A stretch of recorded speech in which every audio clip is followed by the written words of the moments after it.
everyone. I'm Richard Carlton. Welcome to Awesome Day of FileMaker Training. It is Friday. It's Veterans Day in the United States. The bundles that we have, as a reminder, these are the bundles that if you want to support the channel, you can purchase these. Once again, if you're a veteran and you have the 214, send me that, and we will try to get you connected with a super good deal. Today, we're going to be talking about get functions. It's kind of an interesting conversation because get functions, everyone knows what they are, but I was like, hey, we need an official definition of this. There's not been an official definition of it. So we're going to work on that a little bit today. I found that out. Today's going to be interactive, so I need you folks to ask questions as we go. And so what this is like the for beginners conversation about get functions. So what we were doing, we were going through the definitions of get function. What is a get function, right? And so the idea of a function in general, so Claris had this definition of function. A function is used in a calculation to perform a task and produce a result.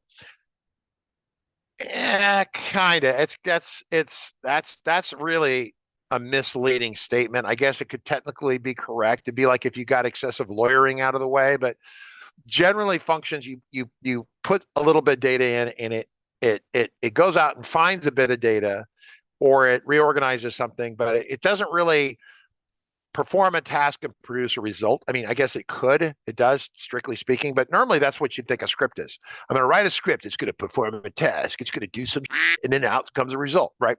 That's a script. A function is very lightweight version of that. It's very single purpose, kind of single mission kind of function. So get functions are this idea that you can ask the computer a question. So it's the idea where you're going to ask the computer a question, and Claris says, well, it can give you information about your last error or information about the user session. Well, it's so much more than that now. So the idea with get functions is that there are a billion of them, okay? And Margaret, we were going down the road and we're making some notes and talking about this a little bit. And so the idea that professional developers, so Nick is going to try to discuss every function, okay? I don't need that personally. What I like to do is know the most important functions. Then I need to know what other functions exist loosely. Like I know a function that does this, or I know a function that does that. And I'm not really sure the exact name, but I know they exist and they are there, okay? That is super useful. So if you watch Nick from the standpoint of learning kind of what these things are, you know they exist, you know that you could leverage them in the future, and you know that they're there. And of course, if some function isn't there, then you can go to Monkey Bread, plug in, and use the functions that are on that product, which are amazing, right? So what are the get functions, the most common ones? So these are the ones that I listed off the top of my head earlier today. There are probably 300 or 400 functions. I don't know if it's quite that many, but if it feels like they're that many, okay? And so what we want to do is go through functions that you folks right now think are valuable. Margaret's kind of monitor, I hope, monitor the conversations, and we'll talk about these functions. Or you have a question, I need to do blah, blah, blah, okay? Then maybe we know about the function, and if we don't, then we talk about it with the Monkey Bread people. So you've got get current date. We use all the time, every time. That will check the clock of the current computer and get the date. Get current time, get current timestamp. These first three right here are very common. You can also get the current time off the host. Now that's not on here, but that would be the time from the FileMaker server. That way everyone's using the same time. That makes sense. So if your server, it doesn't matter where the server's at, but if everyone references that time, that timestamp, right, Margaret? Then you wouldn't have to do like, well, Fred is 2 hours ahead. And if you're in Mumbai, India, you're 2 hours and 30 minutes ahead. How horrible is that for a time zone?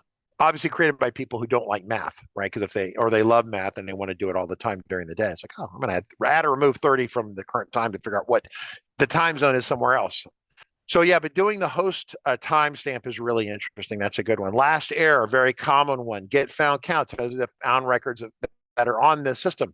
Username, this is the machine name. This is the machine name of the computer. So if I go to FileMaker right now and I go settings right here, and I say, okay, so the system name is Richard Carlton. It's a Mac. If you're at a Windows machine and for a larger company and someone's managing the Windows, you might be on system B131444, third floor, second cubicle, some crazy cryptic name that the IT people know what that means. So you can actually tell FileMaker to override and put this in. So I have Richard Carlton, but this one tells me I'm Richard Carlton at Big Valley AV. So I see this, I know that somehow I'm at or around helicopters and it's not normal Richard Carlton. So this is something people could put anything in here. I could put Steve Jobs in here from Apple. So it's not really something used for security. It's kind of an indicator, right? You can use it to help you, but I wouldn't bank your security on that probably, right? Because people can make it up. So you got system, you got other. Let's see what else we have. So then I'm going to cancel. Going to go back over here. That's a username, account name. So that is the account name. Get the account name. There's a test question I've seen on the certification test says, tell us which of these get functions are real get functions. And they'll say get account, get privilege set or extended privilege set. Then they'll say get password. And you're like, well, get password would be useful, but someone might misuse it. But if you're an administrator, maybe you have access. There is no get password. The passwords are not available to the administrators at all. You can reset them, tell the user that the old one's invalid, but you cannot see them ever. Get UUID is like a serial number, right? So the UUID is the randomized 32-bit, whatever that is, a string of that developers like to use for primary keys. If you're a brand new developer, please don't use that. It's going to make, like Catherine's out there, don't use UUID. In the future, when you're totally good, Centaur 272, then switch to using UUIDs if you want. But right now, in the near term with the serial numbers, it's you're trying to figure out why a relationship doesn't work. Like, why doesn't it work? And having the UUID in there just makes your life that much harder to figure it out, okay? System platform. Returns the platform on whether you're on Intel Macs or you're on Windows, you're on iOS, or you're on WebDirect, which is funny because WebDirect is a client, not a platform, not an operating system, right? So that one's kind of a funky one right there. Our application version returns the product's name, right? Pro, Go, WebDirect. Before it'll tell you whether you're running a script that's on the server itself. Application architecture has to do with the if it's an ARM kind of processor, an Intel kind of processor, things like that could be useful, maybe. But this is the code of things you can do. Now, get functions a lot of them come up for various reasons. For example, understanding the size, the dimensions of the user's computer screen. There are several functions, 2 or 3, that will tell you the dimensions, the lateral, left and right dimensions, horizontal dimensions of a computer screen. There will be several that will tell you the dimensions of the vertical size. The rub is that the things that it might measure are the desktop area of the screen, right? Another one might be the space of the current FileMaker window, right? So this height is different than the height that's over here, right? And the other one is actually the usable space that might be below the status toolbar. Now this is, we're in pages right here. Doesn't matter. It's the status toolbar up here. You have the usable window space up here in FileMaker, right? So you can do that as well. So there are a couple different get functions on the height of the screen, the width of the screen. You have to play with those to figure out which one you want to use, but I know they're there. I know they're there. It's one of those, like, I know it, but I can't give you the exact, and I can't cite it song and verse, right, as we say, but we know that. So Margaret, what else you got? Any comments or questions on this? I see Intel Macs, but not Apple Silicon Macs. When you did that today, Margaret, well, it's under the architecture, right? So if you go to Apple architecture, you should, because you need to have Apple Silicon as a architecture return. Let me just go over here. Let me go into help, FileMaker Pro help. This is what version of FileMaker Pro? Is this the current stuff? That's up to date. I think I gave you like the list of functions where you can search. Oh, this is the current shipping version right here. Okay, yeah. Well, So, I don't see that. So if I just come over here and say get functions, it does return the top thing. It should at some point. There we go. Function, top one. this one right here, is that the one I want? Clicky. So then you got application architecture. So then you're going to get, okay, so there it is. You can get, if it's one, application architecture is ARM64, and it's one. Oh, here we go. So ARM64 and Go. For Pro, Mac, Apple Silicon, blah, blah, blah, blah, blah. So yeah, so you see they gives you a little bit of information right here. That's kind of interesting. So if you have a system platform as one, so you have to go back and look at system platform. So go back there, go to system platform. System platform did not mention Silicon Macs. So I assume you have to use both in order. One is Mac. So this tells you one establishes it on Mac, because if you go to the other one, it was an application. I'm not seeing. I went right. Oh, there it is. I'm scrolling too fast. So one is a Mac. That's what that's telling us. And application architecture is ARM64, right? So, because here's the thing: you could have ARM running on Windows, Margaret. There's ARM processors that'll run Windows. In fact, as the Microsoft Surface Hey, are they still making Mac? They had like a Surface 3 or Surface 4. Are they still, for those of you Windows people, are they still making the Surface? And doesn't that run ARM? I think it does. So it's like Windows that's running on ARM. I believe that's the case, I think. Anyway, so yeah, so then you got, x80, because remember they were Intel based, so if you had Intel and Mac, then you were on Pro or whatever, right? On the Mac. So, but if you're on ARM and on Macintosh, that means you're on Apple Silicon. But if you're on ARM and Go, then that means you're on a Go device, right? With still Apple Silicon. They're taking the same processors, Margaret, almost, and recycling them between well, they take the phone ones and they scale them up and they put them in the iPad. And the iPad ones, I think, in a lot of cases, are either similar or nearly identical to the ones they're putting in the Macs now. Yeah, Probably two. David says that some Surface are ARM64, and Googling says they're making new versions of Surface still. Or Okay. Yeah. So the idea is to figure out what you're looking for, but do you have a reason for this and do you give it right? The only reason you'd want to know about Apple Silicon, I mean, there's a performance benefit, but the only thing that Apple Silicon gives you over the Intel that's really you could test for that would be interesting is that you can run Go applications, you can run FileMaker Go on a Silicon Mac. So the free FileMaker Go, you can install it on a Silicon Mac totally free and it runs. Now we haven't done that because it's kind of like a novelty trick, right? It's like if you build a solution only for Mac. What if you build a solution only for Macs that are running a computer that was purchased in the last 2 years? So you've got already had a minority part of the world, and now you've got a sub minority of that. So you're building an application for 10% of the world, 8% of the world. a totally unrelated comment. Not unrelated, but like related to a different get function. Comment.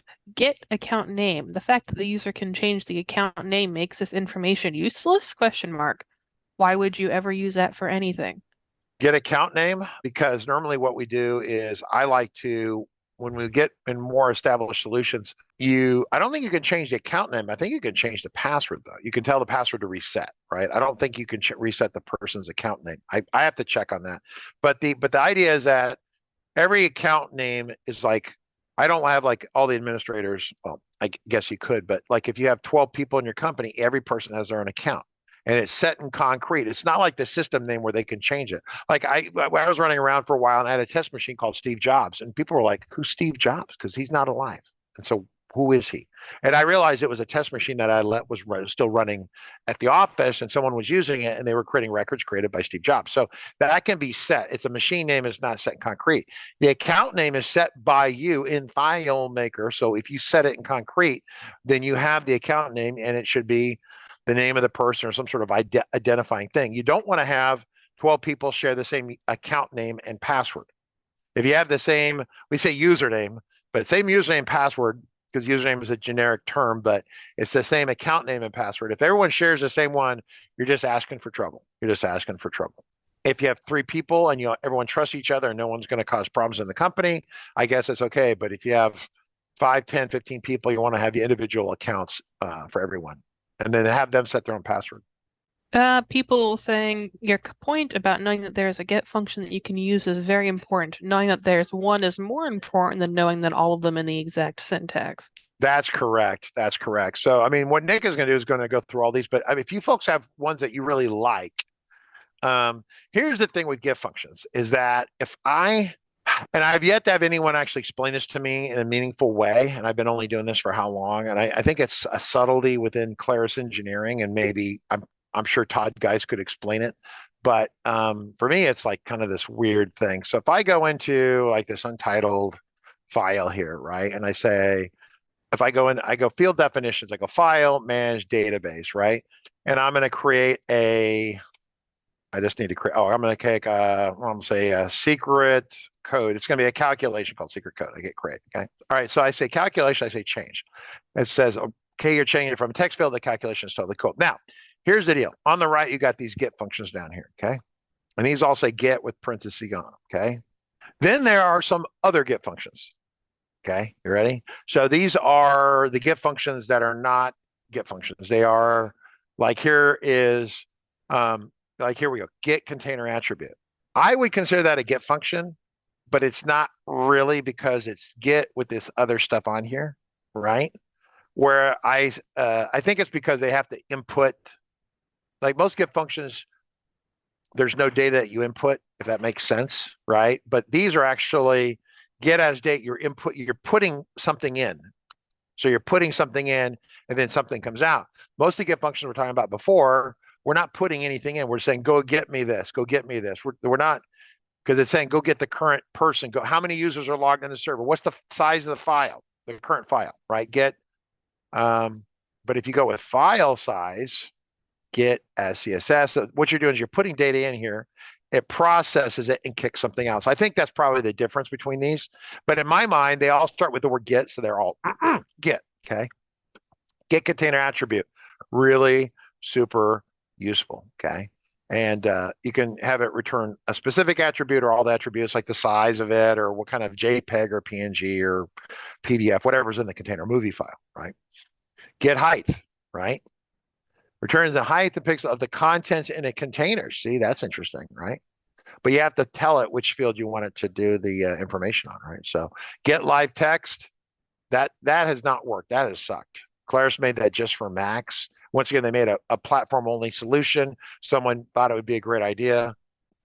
Shoot that function, okay? I mean, maybe some of you use it and it works great, but that's supposed to be an OCR thing, but it only works on Macs, right? Like, oh, that's great, awesome.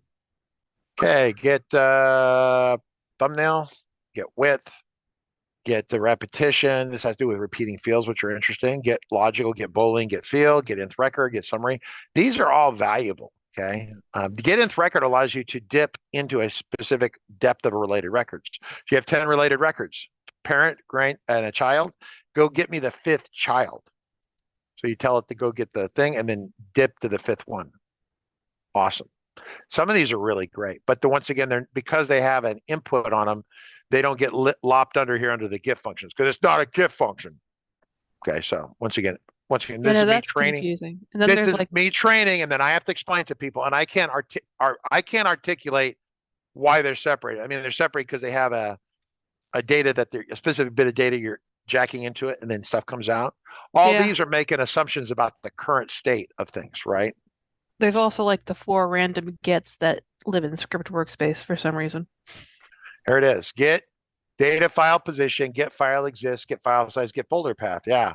So you got get data file size, get this, get that, right? So these are more get functions, right? There's tons of these and there's more coming as Claris goes on. So it's really having a strategy. Oh, paths. Paths are huge. If you're saving PDFs to the desktop, reading anything off the desktop or out of a position, reading it, writing it, the path ones are important, and they're on the certification test. So get desktop path. So some of these will work on local clients. Some of them will work on server. The server is sandboxed. FileMaker server is sandboxed, which means that that server is in its own box. It's not allowed to play mean with other kids in the sandbox. Okay, so back in the old days, all the apps would be in the same sandbox, and if one app was bad to the other app, they would all crash, or one app was malicious. Now you took all the 5-year-olds, put them in separate sandboxes, and told them if they try to step out of the sandbox, you're going to cut off a finger. And so they sit in their sandbox and they play with their Tonka trucks. Literally, that's the analogy.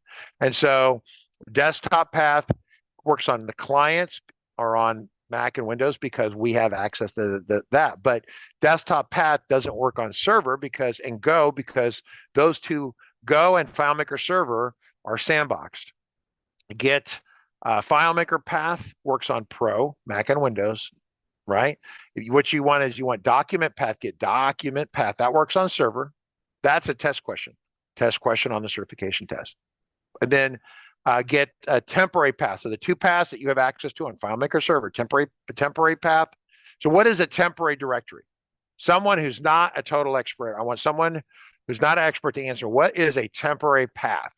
So obviously you don't know what it is, so this gets it for you and it puts it into a string, right? So that's what Get's doing. It's finding Richard Carlton, a hard drive, C/hard drive / FileMaker / program file / whatever, right? That's what the path is, right?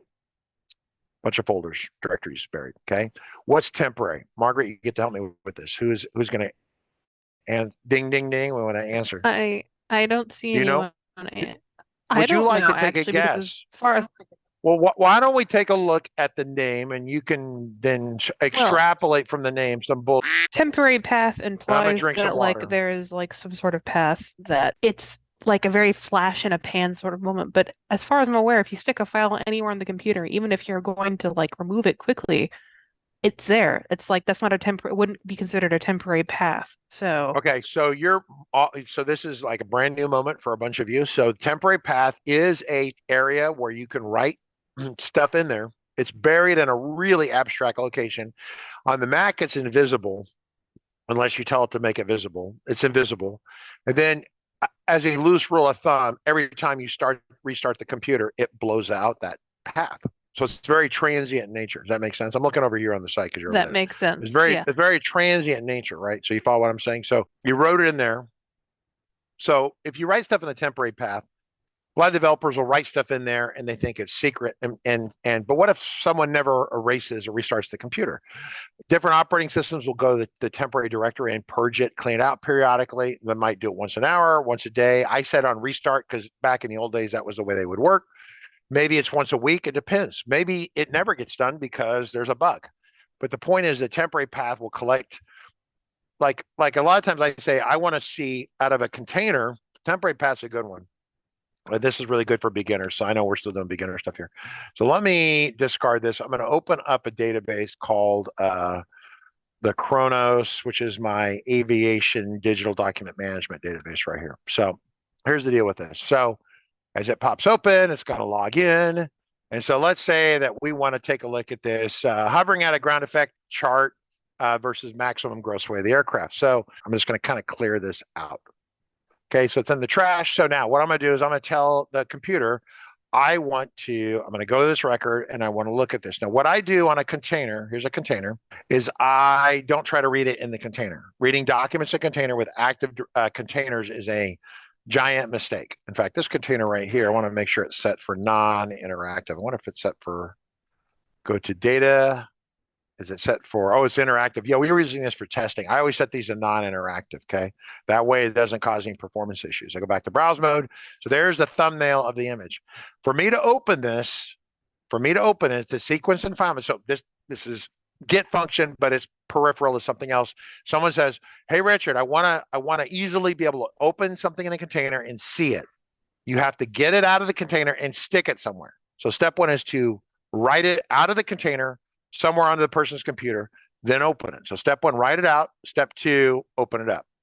The script that's going to run this is I'm going to do the script debugger here, and you get to see the script debugger. We're going to run this real quick. So I'm going to say open it. And it's going to say run this script called 500 open container, and it's going to pass a parameter with the name of the field. So I do a step down. This is originally created by Masha years ago, and then I've updated it. So it comes down here. First thing it's going to do is going to stick a variable into the script parameter, what we pass to it. So this way we can do that'll help us target and export it out. Then I'm going to say, give me the current desktop path. That's important. And someone's going, well, why don't you do something? I'm sure you're going to ask those questions. Please do, ask the questions. So I set this into $path. So then I use these gets. The gets are going to process out. They go in the dollar into here. If we really care about it, I can go and show you what they did. Then it's going to come down here till it finds container one. It's going to get container attribute. It's getting the file name out of the container. So the file name is hidden, buried in the container. Because when you export a container out, the name gets stripped off of it. Why that happens, I don't know. You have to ask Claris Engineering. But whenever you put a doc, like a file into a container, the file goes in there along with the file name. When you export out, it exports it out with no name. So you have to manually account for the name. So then we say, we got the name here. So then we have the final path will be the path of the desktop, and then the file name. So we have the desktop and the file name, and that's where we're going to shoot this thing to. So then we're going to step down. It's going to set that. I'm going to just bring up the data viewer real quick here. So here's the final path right here. Or that's the file name. Okay. Then there's the path to the desktop. Macintosh hard drive user Richard Carlton desktop. And on Windows, it would look something kind of semi-similar. The final path is that one with that glued on the end right there. Make sense? Margaret, you following? So then you come in here, it's the same thing. So there is the path. And then if you told it to save it and you didn't put this part in there, we'd call it untitled because it doesn't know what to call it, even though the name is in the container. Once again, I'm Why the extra effort? So we've told it to name it the name it came out as. So then it's in this dollar final path, right? Totally cool. So now it's going to run export field contents. It's going to save this container to the final path, and there's an option here to automatically open it once it saves it. So it's saving it to the desktop. And so you're going to save it, and then in one step it opens it. So it stuck it right here. So it exported right here. It gave it the name, but because we had control of the name, we could have named it anything. We had total control. And then here it is. And then it said, told the operating system to auto open it. And this works the same on Windows. So a lot of people will go, well, Richard, you just saved it to the desktop. I like to see the stuff on the desktop because I, unlike a lot of people, Margaret Carlton, I clean my desktop up so it doesn't get destroyed. My wife is the same as my daughter. Their idea of a clean desktop is one where there's a little white space over here, a little open space, and every possible column of data is stuffed and full. And so you actually can't find anything. So for them, this is a horrifying proposition. It takes a problem they already have and it makes it worse. And so I get that. So you could save this to the temporary. So if you save the temporary, it would work identically, but you would never see it. It would not be on the desktop. Say, I'm here on desktop.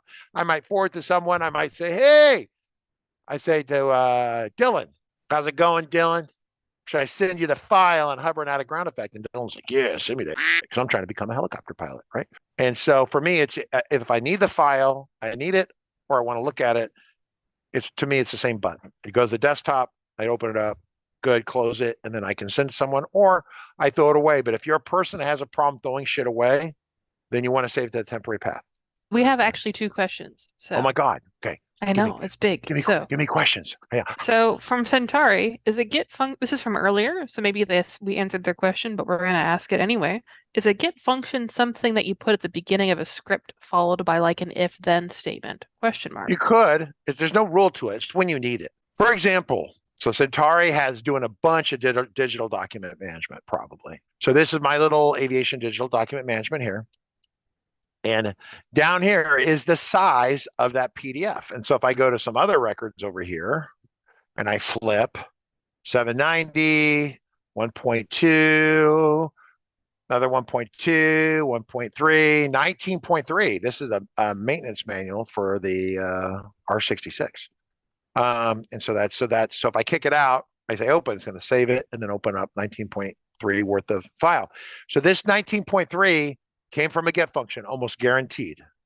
Some flavor of get function, probably the get container attribute. And so where would you stick the get function here? So this is directly applicable to her, right? Absolutely, I guarantee it's directly applicable. So I got the script debugger. I'm just going to say play. I'm going to close the script debugger. I'm going to go to layout mode.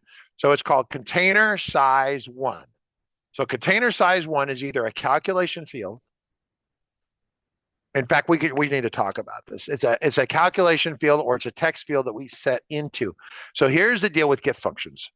Get functions, this is the part in the book you were reading, Margaret, in the car, right? We're having this conversation, right? Yep. If you ask for a get function, it's going to give you the data as it knows it at that moment in time. We get the current time. It'll be the hours, the minutes, the seconds, okay? That time was accurate as of that moment. It's 2 minutes later. Is that time accurate?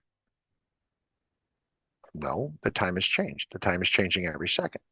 So the question is, well, what if the data in the get function changes and I need to know about it? Is it going to alert me that the time has changed? Well, what you're saying is kind of an interesting, you could almost answer your own question. Think about it. There's also a get time function that gives it to you with milliseconds. So every millisecond, you could be notified, and every one of those is an alert, a trigger going to FileMaker. Buzzing, it's going so fast. Let it buzz. That might be the accurate number of triggers going to FileMaker. Is that good for FileMaker?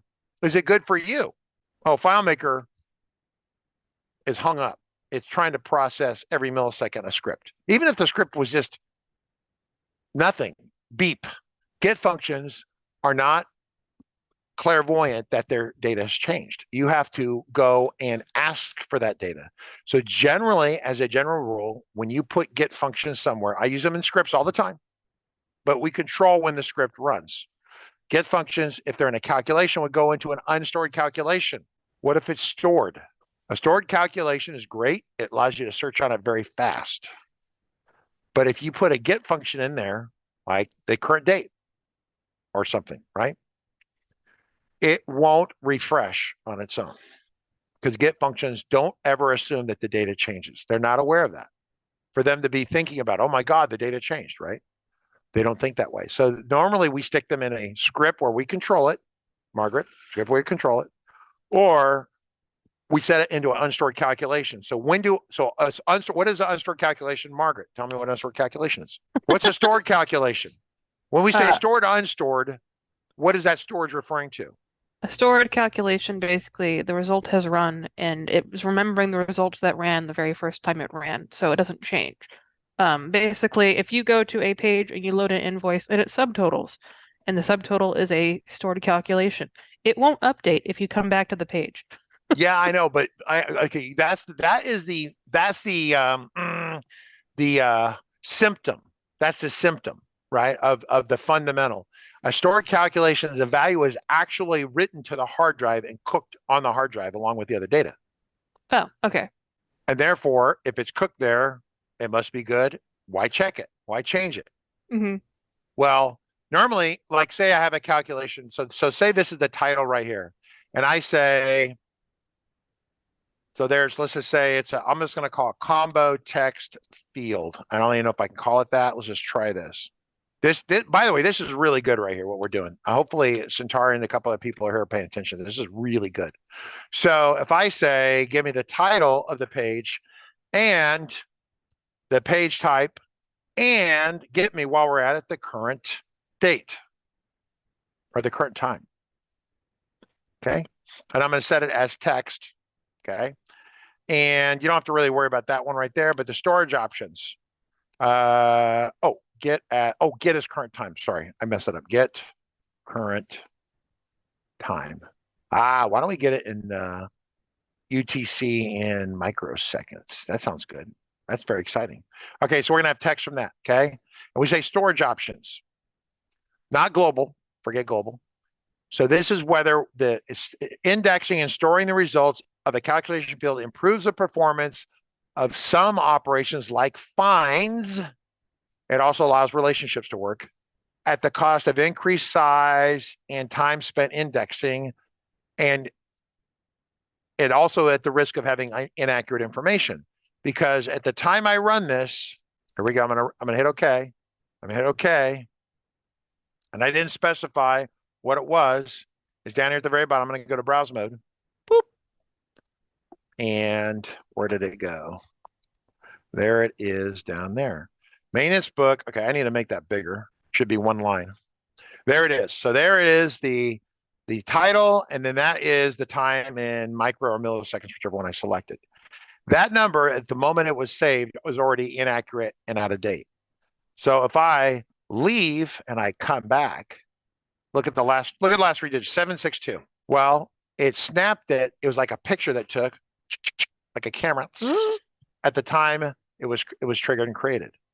It was saved. It's stored on the drive of the computer. It was stored. Okay. So get functions will never tell a calculation they need to refresh and update. They don't work that way. If you went back to get function, it's stupid. It's just going to report to you the current thing. It's not going to trigger the calc to update and refresh. Margaret, so you have to do what? Refresh object in order to get it to actually refresh? Yeah, you'd have to kind of click in here and then actually do some other stuff to get it to, it really doesn't want to refresh, right? So you'd have to come up here, like, okay, well, I'm gonna change the name up here. Then it will, look, 762, I'm gonna change the name up here. I'm gonna change it to a capital R66, which is technically a slightly different name. And I think the word maintenance is misspelled. I'm gonna change that. Then I'm gonna click out. So it still says 762, I'm gonna click out. So now it's 855. So you have to change the information of something in order to get it to actually else that's in there to get it to go. You're like, well, that sucks, but that's how it works. And so, because what it did is it said, oh, this thing had to be updated. And since I'm already here, since I'm already doing this, let me get the current updated get information. That's how that does it. It's like, okay, yeah. Oh, I got to upvote. See, that's why I need a little M&M to come out and or a dollar bill to fly out and hit me in the head. That would be awesome. So how do you fix this? Okay, so you go back to field. I'm Command Shift D with my left hand. And I went in here. We went down to the combo calc field. We say, make it unstored. Do not restore. What does that mean, Margaret? Do not store it. So it's not saved where? In the file. It's not saved in the file. So when is it going to it says recalculate when needed. I Loosely, what assume does that every mean? time like the record refreshes, right? So if you flip away from the record and you flip back, it would recalculate, wouldn't it? Or is it per session? You are correct, but you're saying it less than ideally. So as an instructor, I would say anytime it needs to be displayed and shown on screen. So if you leave, you come back, oh, I got to show this again. Can I get it from the hard drive? There is no data here. I'm a robot. It is not saved. Got to calculate it. So we set it like that. We set it like this. We set it like this. So now what we're going to do is we're going to, I clicked in there. It's 8. Oh, there we go. See that? It's going. So it's what it's doing is I click in it. So what I'm going to do is I'm going to flip record. I'm going to flip. Am I on? Let me go. Let's deal with record one. So on record one, it's 963. I'm going to go forward. We don't care about the one forward. I'm going to go back. Is it 963?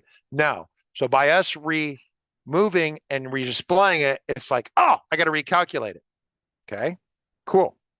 Now, if I click on it, FileMaker is like a little nervous. It's always looking over its shoulder. Like you don't want someone to run up with a water balloon on you or something. So FileMaker is always looking over its shoulder. So when you click on it, FileMaker goes, literally the first word comes out of its mouth is, I need to make sure this is accurate because it's unstored. So then it reprocesses it again. So if I click, so when you display it or print it, or you have a script, and maybe you don't see it on screen, but the script causes it to go to that layout, it's going to refresh. It's going to refresh. So and if you click on it, it's going to go, oh, he's serious. This person's serious. Margaret's serious. I better double super double check to make sure it's accurate. Well, because it's a time and in seconds, it's always moving. No, that makes sense. So you're like, this is awesome. So it's always current. It's always beautiful. What's the problem with this design? 2 things. One, it's not stored. So doing a search on it is a problem. Forget the number because it'd be hard to search on number, but it's not saved on the hard drive. It's not indexed, and high-speed indexing is how you find things fast. Is it even saved to the record? Because if it's going to refresh every time. So in order for it to actually do the find, it has to go to every record. If you have 1 million records, it's going to calculate this thing 1 million times and do a search. So doing a search in here is problematic. 1. 2 is that if you have one of these on a field, it's okay. It's like not a big deal. Okay. It's like a jar of pennies. And we have this analogy. If you watch our performance training, we talk about these things. Get functions, knowing how to use get functions and where to use them is understanding what they are is easy. They go out and they bring it back. But when they get updated is the question. Generally, they don't auto update. You have to have it. That's why I like to run stuff with a script. But we're doing non-scripted stuff here because if I had a script, it would only update when I told it. If this was in an ideal world, if I'm building it, that's a text field or number field. It doesn't auto-calculate, and my script does it. Why do I do it that way? Because that way it only does it when I tell it to do it. It doesn't do it behind my back. It doesn't do it behind my back. Right? It's not doing out. Okay. So because you have one right here. What if all these are get functions over here? Because that's a get function right here. Like you want to see, and that's why I saw this and I stopped the conversation because I had to back explain it. Container size 1, is it a calculation field? Yes or no? Let's go into system. Container size, they're not by name here. Container size 1. Okay, it's a auto enter calculation. This is a Nick thing. Although it's not a Nick secret, but Nick likes to talk about this. If it was a calculation field, if it was unstored, every time you came to the screen, it would calculate the file sizes of all the containers. Well, how many containers were on that screen? Like 20. Oh, calculate. So if you're flipping screen, it's going to go really slow because it has to do the math. It's not math on your computer. It has to talk to the server. And the server says, hey, server, I need the size of this file. And the server's like, man, you just asked for this 2 seconds ago. And it has to do it again. So it's going the back and forth of communication as you flip every record. So you're like, well, why is it calculate every time I see it? I don't need to do that. Well, with an auto enter, it only calculates at the time that the record's created or at the time that the reference data in here changes. So we're using a get function, essentially. But this bite-sized container is a giant get function, trust me. And he does a bunch of math to convert it to like English, right? I mean, it's bits. Normally this comes back in bits. We need gigabytes, terabytes, megabytes, things we understand. Bits is like sand all over the ground. Can't count them. They're all over the place. It's a mess. We only deal with big things. So that converts the bits to something useful. That's a bunch of gets in there. So it only runs when the record's created. There's another test question. When does an auto enter? So an auto enter calculation only enters when record's created or when the reference material changes. Otherwise, it never updates. Well, think about the get function here. It's referencing container one. So it says, go get the size of this thing here, and this will update if this changes. That's how auto enters work. If this is a regular calculation field, it would auto update either every time you came to this window, or it would never update because it's unstored. So it's either stored or unstored. This is kind of a happy medium. You're like, well, it shouldn't have to recalculate the size unless I change the object that's in there. I get rid of that PDF, I put a Word file in, I put a movie in. It should never change. So it only should run when you put something in there. So this is an auto enter, but you could also have done this with a text or number field and a script. The script triggers when you drop a container in there. And then after the container saves, it runs through and script runs down and updates it. That's actually a little easier to understand mentally as a trainer. So this is a good good conversation. We have someone who would like us to use like the results of a get function in a script. Sure, but it only runs. The get only runs at the time that line of code hits in the script, because scripts are precision control devices. They only start when you tell them to start. They run as fast as they can. However good you are. It's like if I make a race car, but I suck at race cars and it goes 55 miles an hour down the freeway, that's a race car, but it only runs when I push the pedal down and I'm driving the wheel. That's the whole idea with a script. So if I say container size one, we'll just call container size one. I'm going to call it 1B. I'm going to create it. That's a container. I need container. Let me just do this. I'll do container size 1B. I'm going to change it not to container. I just want it to be some text. Okay. I'm going to change that. That's okay. Container size 1B. I hit okay. Okay. So I'm going to put it right like underneath this one. Okay. So there's container size 1B. Okay. Right there. Okay. Now I need a script workspace. Okay. I'm just going to create a new script. Give me a new script. It's size 1B. Okay, that's the name of it.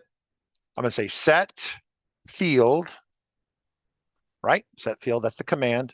The target, we're going to set it into 1B. So this only runs when the script runs. This is what we call the intermediate level of the progression of learning, when you realize that controlling your own destiny, right, with scripts is a way to go, and not let FileMaker run behind your back without your consent. 1B. And then so it's going to set into there. I could say blue doggy 5. Okay. Maybe not so useful. What do we say? Get a container. We could get container attribute. And we say, get me the container attribute from container one. And the attributes, you could look, there's quite a few of them there. There's like size or file size. I'm just going to say all. It's going to return all the attributes.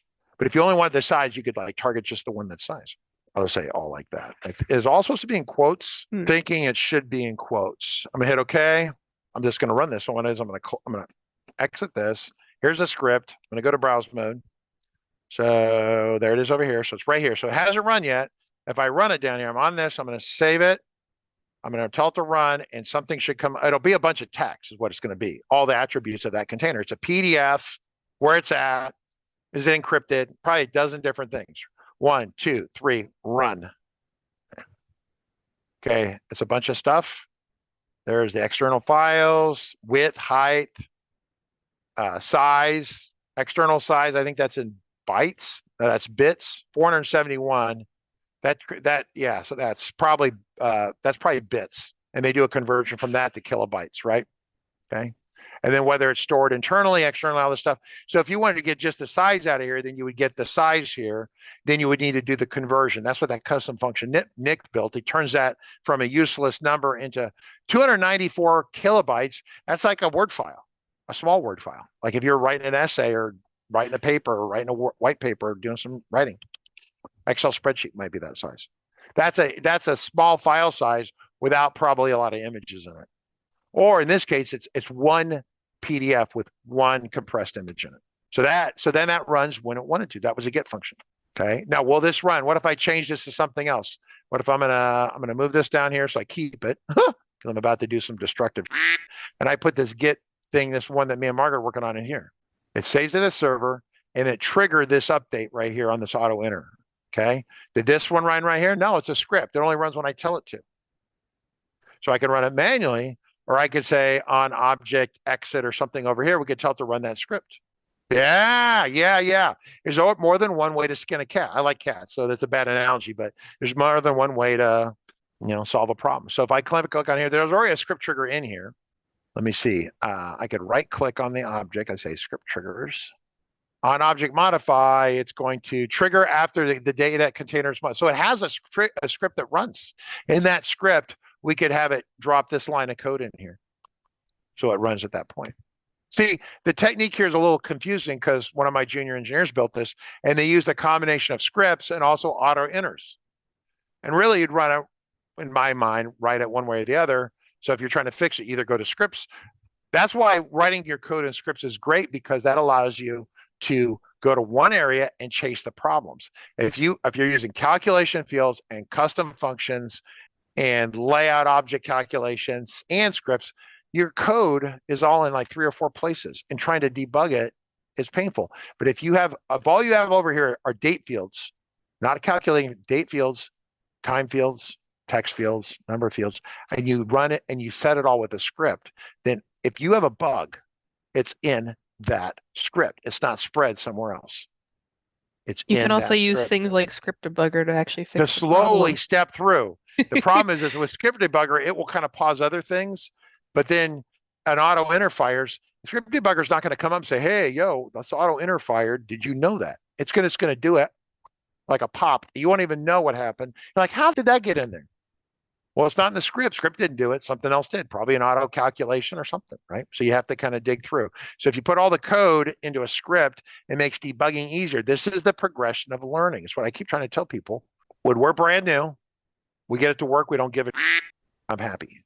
When Maria built that system, it worked for me. I didn't care that it could have been made more efficient because it was storing documents about the helicopters. Okay? I don't. Then you get to intermediate developer where you start to think about, well, how do I debug it? Margaret, you're kind of in this world. You're coming to here right now. How do you debug it? And if it goes slow, how do you make it go faster? Well, you have to put it in scripts to control that. Is it? Yeah, we have like one last question, which I'll ask. It's related to the path. Hopefully this is helpful for Catherine. Catherine, are you getting anything out of this? I'm really hoping you do. Because it would really make me sad if no one got any benefit out of what we're doing. I think they are. So, question from Adrian Fremod Muller. I hope I pronounced your last name correctly. I probably didn't. I'm very sorry. Mulder, Fox, X-Files, Agent Mulder. So no more file win and file Mac in front of export paths? Question mark. Well, we asked it to write its own. That's a really good question. That was actually about the container export deal. So what I'm going to do is I'm going to come back over here, go back to browse mode, go to the script debugger. I'm going to come over here. I'm going to hit this button right here, or not delete. I'm going to hit open, and it's going to kick it out, kick it, get desktop path. So you need to run this on Windows, but it's going to give you the relevant path it needs. If you're in relationships, because these same path things are used on relationship, or used on if you have multiple file solution, right? So I'm going to go ahead and exit right here. I'll go to file. I'm going to go to manage. I'm going to not database, but data sources. So this is where you connect multiple files together. And then once they're connected, then you can come up here database and use relationship connections on them. But if you say new right here, then you still have file win file. So those are still in here. That's a fully qualified path name. And so you're going to have to set that because you can't really load a get function in here. But well, you could get a get function and load it as a variable. But I try to use single file solutions for the most part, and I use the get functions to give me the path name on Windows or Mac and then save it. So I understand where she's pointing this out or he's pointing this out. That's still in here. It hasn't gone away. But if I ask for the path and it doesn't put it in there, like FileMac, right? Or volume name. Yeah, because most of the time I run this, I'm on the local computer. These things could be across the network, right? Because a lot of times you're going to reference, most of the ones we always reference are FMNet. It's like a server address, right? To the remote server. That's still in here. I could not tell you off the top of my head where you would want to use these. Normally I just get the path name with the get function and then load that, okay? But and most time if you have a multi-file solution, it's on the same server. So you don't put that in there. You connect to the file. You add the file. Like I'm gonna add a file, and here's a file right here. And so the file is FileMac. So it auto created that for you manually. But if you were on the server, then it would have the server. You'd have the FMNet, and then the ID of the IP address or something on there. There's always a little bit of an issue here with this. It's what you get when you say add file. But if you have a get function, it doesn't normally put that FileMac on there. We didn't need it for the export of containers. You might need it because you're relating two FMP12 files together. Okay. It's not a beginner question. It's a good question, not a beginner one. I know we're past time here, so it's Friday. I do apologize. Hopefully people get value out of this. Yep, nope. Centauri said they're definitely getting value out of it. All right, cool. Everyone have a good day. Thank you for visiting us on a Friday.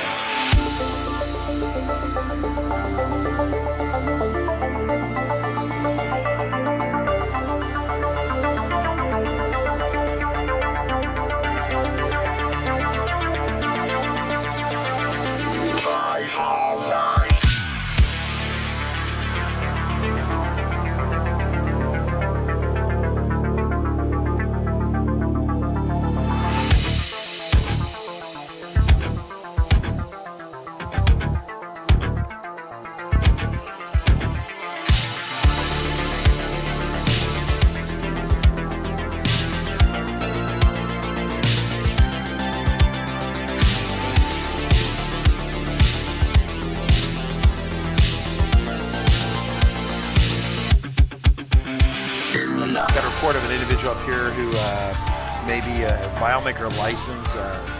Well, it's potentially expired. Look at the back of that car right there. Looks like the FileMaker license has expired. Sir, I need you to step out of the vehicle. Sir, step out of the vehicle. Sir.